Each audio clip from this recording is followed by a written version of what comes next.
Section 4, Obedience, the Most Important Lesson.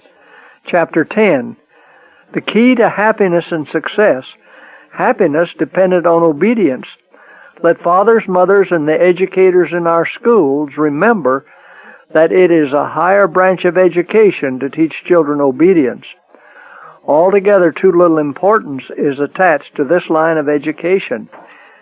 Children will be happier, far happier, under proper discipline than if left to do as their untrained impulses suggest. Prompt and continual obedience to wise parental rule will promote the happiness of the children themselves, as well as the honor of God and the good of society. Children should learn that in submission to the laws of the household is their perfect liberty. Christians will learn the same lesson, that in their obedience to God's laws is their perfect freedom. The will of God is the law of heaven. As long as that law was the rule of life, all the family of God were holy and happy. But when the divine law was disobeyed, then envy, jealousy, and strife were introduced, and a part of the inhabitants of heaven fell.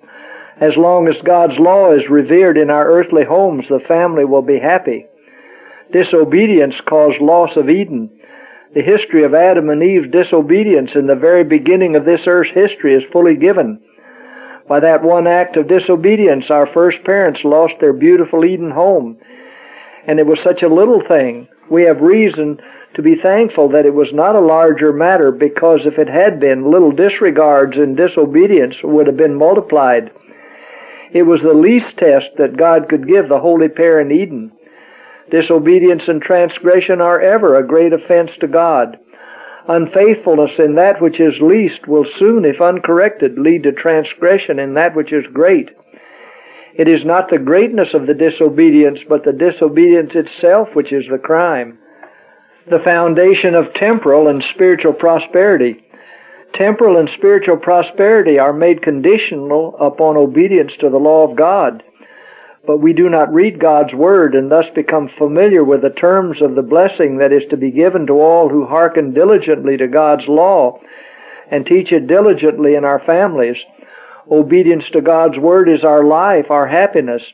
We look upon the world and see it groaning under the wickedness and the violence of men who have degraded the law of God. He has withdrawn His blessing from orchard and vineyard. Were it not for His commandment-keeping people who live upon the earth, He would not stay His judgments. He extends His mercy because of the righteous who love and fear Him. Guide the children into paths of obedience. A sacred duty rests upon parents to guide their children into paths of strict obedience. True happiness in this life and in the future life depends upon obedience to a "Thus saith the Lord." Parents, let Christ's life be the pattern. Satan will devise every possible means to break down this high standard of piety as one altogether too strict. It is your work to impress upon your children in their early years the thought that they are formed in the image of God. Christ came to this world to give them a living example of what they all must be, and parents who claim to believe the truth for this time are to teach their children to love God and to obey His law. This is the greatest and most important work that fathers and mothers can do. It is God's design that even the children and youth shall understand intelligently what God requires, that they may distinguish between righteousness and sin, between obedience and disobedience. Obedience to become a delight. Parents should educate their children line upon line, precept upon precept, here a little and there a little, not allowing any disregard of God's holy law.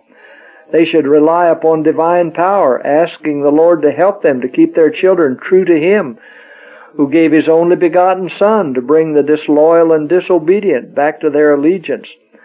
God longs to pour upon men and women the rich current of His love.